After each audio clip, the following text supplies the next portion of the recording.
Hello students, I am doctor Vikram Gupta, HOD computer science Gurukul महाविद्यालय। आज फिर मैं लेकर के आया हूं आपके लिए। टॉपिक वही है लेकिन उसके बारे में हम कुछ दूसरी जानकारी लेकर के आए हैं। लास्ट प्रीवियस 2 लेक्चर्स में मैंने आपको मेमोरी क्या होता है, मेमोरी कितने प्रकार की होती है और प्राइमरी मेमोरी के बारे में मैंने आपको लास्ट लेक्चर में आपको एक्सप्लेन किया था। आज जो हम देखेंगे वो है हमारी सेकेंडरी मेमोरी या सेकेंडरी स्टोरेज डिवाइसेस के बारे में। लेकिन इसको बताने के पहले मैं आपको बता दूं, मेमोरी एक्चुअल में हम जो बात कर रहे हैं वो एक ऐसे स्टोरेज के रूप में हम मेमोरी का यूज कर रहे हैं कंप्यूटर सिस्टम में। तो जब हम बात करते हैं प्राइमरी मेमोरी यानी प्राथमिक मेमोरी या मेन मेमोरी की बात करते हैं तो वहां पर ही एज ए इंटरनल मेमोरी हम यहां इस्तेमाल कर रहे हैं, जो जिसमें रैम और रोम 2 प्रकार का मेमोरी होता है। रैम जो होता है random access memory, read write दोनों किया जाता है और ये अस्थायी मेमोरी है, वोलेटाइल मेमोरी होता है। जबकि रोम जो था हमने देखा कि ये एज अ डिस्क हम इस्तेमाल कर रहे हैं, रीड ओनली मेमोरी, जिसमें हम डेटा को रीड ही कर पाते हैं। और ये जो होता है नॉन वोलेटाइल मेमोरी होता है, यानी स्थायी मेमोरी होता है, एक बार डेटा स्टोर करके रखने के बाद वो डिलीट नहीं होता है। लेकिन ये दोनों जो होते हैं वो केवल प्रोसेस के लिए जिम्मेदार होते हैं और जब हम बहुत लार्ज अमाउंट ऑफ डेटा को स्टोर करने की बात करते हैं तब ऐसी स्थिति में हम इस्तेमाल करते हैं सेकेंडरी मेमोरी या सेकेंडरी स्टोरेज डिवाइस।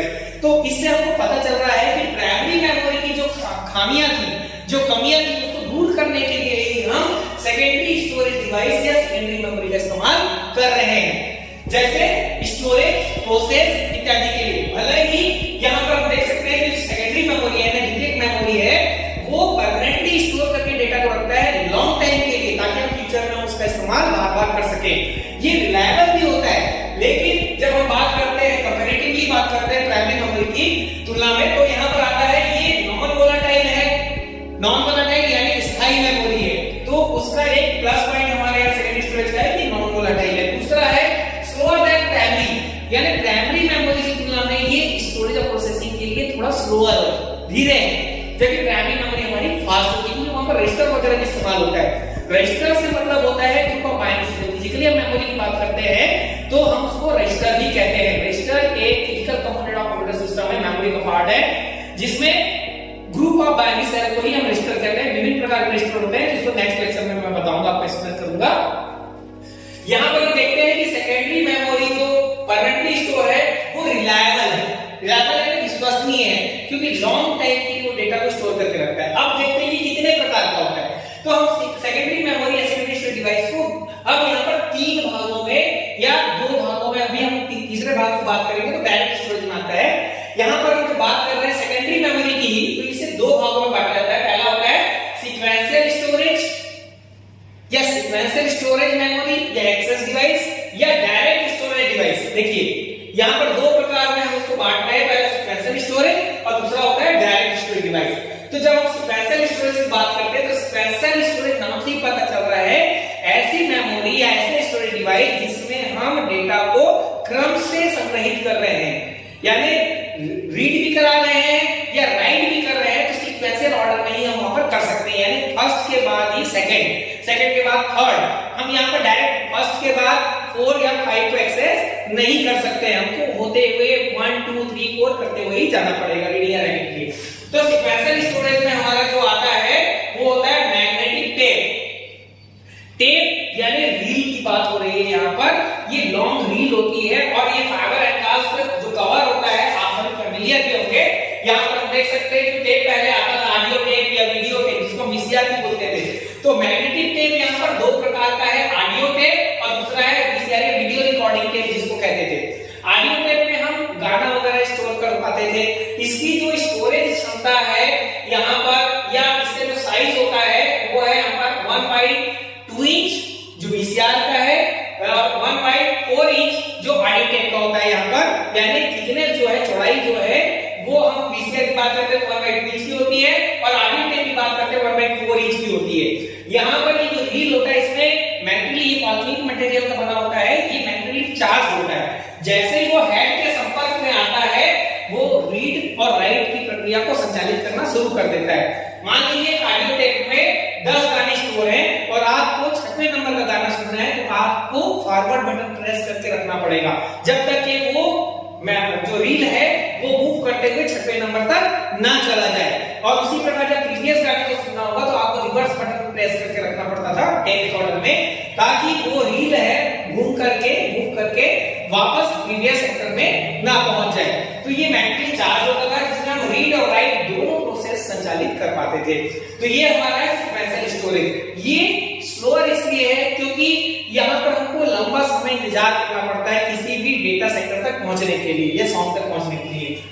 इसी की कमी को दूर करने के लिए फिर आया direct storage device. Direct storage यानी रैंडमली हम यहाँ पर क्या कर सकते हैं, जब हम फाइल ऑर्गेनाइजेशन सिस्टम की बात करते हैं तो वहां पर एक हमारा टाइप होता है रैंडम फाइल ऑर्गेनाइजेशन सिस्टम। यानी आप रैंडमली ऑर्डर पे किसी भी डेटा फाइल को एक्सेस कर सकते हो, रीड भी कर सकते हो और एक्सेस भी कर सकते हो, राइट भी करा सकते हो।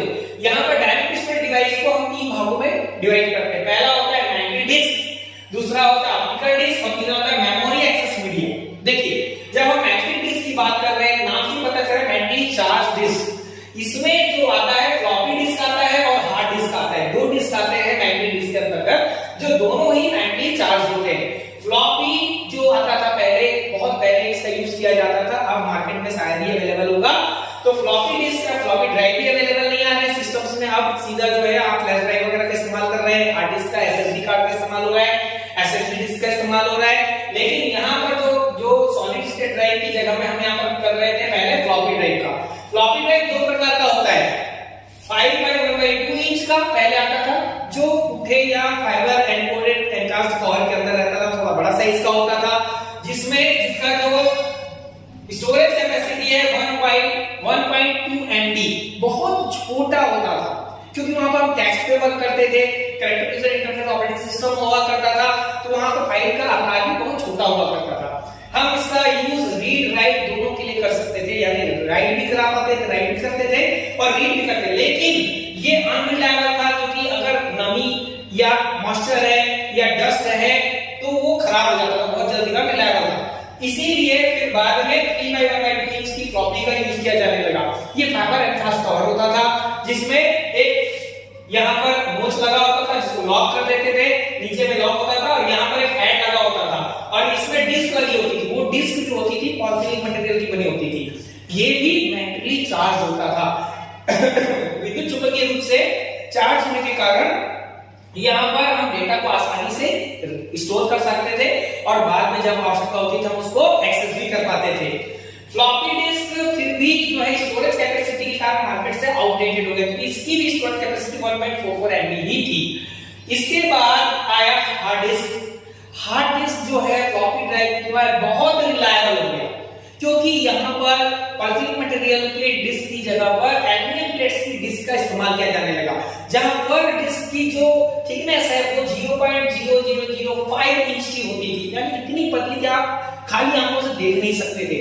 जब बहुत सारे डिस्क वहां पर क्या किया जाता था, एनकास्ट कर दिया जाता था और एक स्टील कवर के अंदर में फिट कर दिया जाता था। जब हम हार्ड डिस्क का यूज करते थे तो ये टोटली रिलायबल हो गया क्योंकि हम यहाँ पर 10 साल 15 साल तक के हार्ड डिस्क से डेटा एक्सेस कर सकते हैं यदि हम उसको डस्ट फ्री एनवायरनमेंट में रखते हैं या मॉइस्चर फ्री एनवायरनमेंट में रखते हैं। तो ये फ्लॉपी की तुलना में बहुत रिलायबल हो गया। इसके अंतर्गत आपका जिप ड्राइव भी आता है, विंचेस्टर डिस्क ड्राइव भी आता है जहां पर हम डेटा को स्टोर कर सकते हैं। इसकी जो स्टोरेज कैपेसिटी हार्ड डिस्क की है, अभी लेटेस्ट हम बात करते हैं तो 1 TB से लेकर यानी 1 टेराबाइट से लेकर 2 टेराबाइट का हार्ड डिस्क मार्केट में इस्तेमाल कर रहे हैं, हम जी कंप्यूटर्स में पर्सनल कंप्यूटर में इस्तेमाल कर रहे हैं। तो ये ज्यादा रिलायबल है। अब हम बात करते हैं मैग्नेटिक डिस्क से हटकर ऑप्टिकल डिस्क से, क्योंकि ये मैग्नेटिकली चार्ज होता था, डिस्क हार्श होने के कारण जल्दी खराब हो जाती थी, घिस जाने के कारण जल्दी खराब हो जाती थी। लेकिन जब आया ऑप्टिकल डिस्क जहां पर हम लाइट वेव का इस्तेमाल करने लगे, ठीक है, ऑप्टिकल मीडिया के रूप में इस्तेमाल करने लगे, तो यहां हमारा आता ऑप्टिकल डिस्क में CD-ROM, ठीक है, कॉम्पैक्ट डिस्क। CD का फुल फॉर्म होता है कॉम्पैक्ट डिस्क। एक CD की जो स्टोरेज कैपेसिटी होती है 700 MB समथिंग होती है, ठीक है। इसके बाद है आपका CD-RW। CD जो होता था रोम, जिसमें हम केवल एक बार राइट करने के बाद उसको रीड ही कर सकते थे, उसको बार बार इरेज करके राइट नहीं कर पाते थे। उसकी कमियों को दूर करने के लिए ही मार्केट में फिर CD-RW आया है, read and writable disc. CD compact disc, ऐसा कॉम्पैक्ट डिस्क जिसमें हम रीड और राइट कैसा बार बार हम उसको इरेज करके राइट कर सकते थे, लेकिन बार बार इरेज करने के कारण क्योंकि लेजर बीम से उसको इरेज किया जाता था, रेड लेजर बीम का इस्तेमाल किया वो हार्श होने के कारण डिस्क को क्या कर देता था, घिस देता था, इससे जल्दी वो डिस्क खराब हो जाती थी। लेकिन फ्लॉपी और इसकी तुलना में ज्यादा रिलायबल थी। इसके बाद हम लोग जो इस्तेमाल करने लगे वो है डीवीडी। तो डीवीडी का फुल फॉर्म होता है, याद रखिएगा, डिजिटल वर्सटाइल डिस्क। कई बुक्स में या कई कॉम्पिटिटिव एग्जाम में क्वेश्चन आता है और उसमें डिजिटल वीडियो डिस्क भी लिखा होता है, इसमें कंफ्यूज हो जाता है और डिजिटल वीडियो डिस्क पे टिक कर देता है, वो रॉन्ग हो जाएगा। उसको याद रखिएगा, डीवीडी का फुल फॉर्म होता है आपका डिजिटल वर्सटाइल डिस्क। ये सीडी की तुलना में ज्यादा रिलायबल होता है, ये भी मैग्नेटिक चार्ज होता है, ऑप्टिकल मीडिया से चार्ज होता है। इसमें हम डेटा का जो स्टोरेज कैपेसिटी होती है डीवीडी में वो होता है 4.25 जीबी, यानी अब हम देख रहे हैं यहाँ पर कि गीगाबाइट में स्टोर हम कर पा रहे हैं, जबकि सीडी की स्टोरेज कैपेसिटी एमबी में ही थी। इसके बाद डीवीडी के बाद आया ब्लू रे डिस्क। क्योंकि सीडी डीवीडी में रेड लेजर बीम से हम उसको क्या करते थे, इरेज करते थे या राइट करते थे, तो उससे डिस्क में स्क्रैचेस हो जाते थे, लंबे समय तक चलता था, लेकिन वो भी फिर क्या होता था, ड्रोन में रीड नहीं कर पाता था उसको। तो ऐसी स्थिति में ब्लू रे डिस्क का इस्तेमाल किया जाने लगा। ब्लू रे डिस्क जो होता है वहां पर रेड लेजर बीम की जगह ब्लू लेजर बीम का इस्तेमाल किया जाने लगा। Blue laser beam red laser beam की तुलना में कम हार्श होता है, जिससे वो डिस्क नहीं घिसती है और ये पूरे तरीके से रिलायबल डिस्क बन जाता है और लंबे समय डेटा को स्टोर करके रखने की क्षमता प्रदान करता है। इसकी जो स्टोरेज कैपेसिटी है 25 जीबी 50 जीबी के अभी जो है हमारा यहाँ पर जो है स्टोर कर पाते हैं, ठीक है। इसके बाद जब हम बात करते हैं ये ऑप्टिकल डिस्क की, ऑप्टिकल डिस्क के बाद जो अभी मार्केट में अवेलेबल है और बहुत ही इंपॉर्टेंट हमारे लाइफ का एक पार्ट बन चुका है, वो है मेमोरी एक्सेस मीडिया। क्योंकि हर कोई चाहता है विदाउट किसी जो है हमारे स्टोरेज के हम क्या कर पा रहे हैं, उसको रीड और राइट, हम चाहते हैं किसी ड्राइव की हमको आवश्यकता ना पड़े और हम आसानी से डेटा को कहीं से भी लेकर कैरी करके अपने पॉकेट में रख करके जा सकें। उसमें आता है आपका फ्लैश ड्राइव और मेमोरी कार्ड। फ्लैश ड्राइव को ही हम पेन ड्राइव वगैरह के नाम से भी जानते हैं। ये मेमोरी एक्सेस मीडिया का लेटेस्ट वर्जन है, जिसमें पेन ड्राइव आज मार्केट में अवेलेबल है 32 जीबी 64 जीबी और आप 128 जीबी का भी कार्ड अवेलेबल है, 256 जीबी का भी कार्ड अवेलेबल है, 512 जीबी तक का हमारा पेन ड्राइव यहाँ पर अवेलेबल है। और लास्ट में है memory card. Memory card generally हम लोग इनबिल्ट रूप से इस्तेमाल कर रहे हैं, internal memory as internal memory इस्तेमाल कर रहे हैं, क्योंकि मेमोरी कार्ड जो है एमएम पहले जो चलता था, मल्टीमीडिया कार्ड चौड़े होते थे, स्टोरेज कम होती थी। आज एसडी या माइक्रो एसडी कार्ड भी हम इस्तेमाल कर रहे हैं, जिसका साइज तो बहुत छोटा है लेकिन स्टोरेज कैपेसिटी बहुत ज्यादा है, 64 जीबी और 128 जीबी 256 जीबी का भी मेमोरी कार्ड हमारे पास अवेलेबल है। तो ओवरऑल ये जो है हमारा सेकेंडरी स्टोरेज डिवाइस है। यहाँ पर कुछ बेसिक पॉइंट्स मैं आपको बताना चाहूंगा। जब हम सीडी या डीवीडी की बात करते हैं तो ये एक प्रकार से सर्कल के रूप में होता है। जो ऑप्टिकल जो वेव होता है उसमें मैग्नेटिक वो चार्ज होता है और यहाँ पर जो फाइबर डिस्क होती है उसमें इस प्रकार से आप देखे होंगे सर्कल बना होता है, इस प्रकार से सर्कल बना होता है। ये सर्कल जो होता है 0 to 199 यानी 200 ट्रैक्स में बटा होता है। 200 ट्रैक्स में ये क्या होता है, बटा होता है। यानी एक सीडी या डीवीडी का जो ट्रैक्स होता है टोटली 200 ट्रैक्स होता है, जो 8 सेक्टर में डिवाइडेड होते हैं। टोटली जो हमारा सेक्टर होता है वो होता है 8 सेक्टर, यानी एक डिस्क की जब हम बात करते हैं तो उसमें टोटली 8 सेक्टर होते हैं और 200 ट्रैक्स अवेलेबल होते हैं डिस्क के, ठीक है।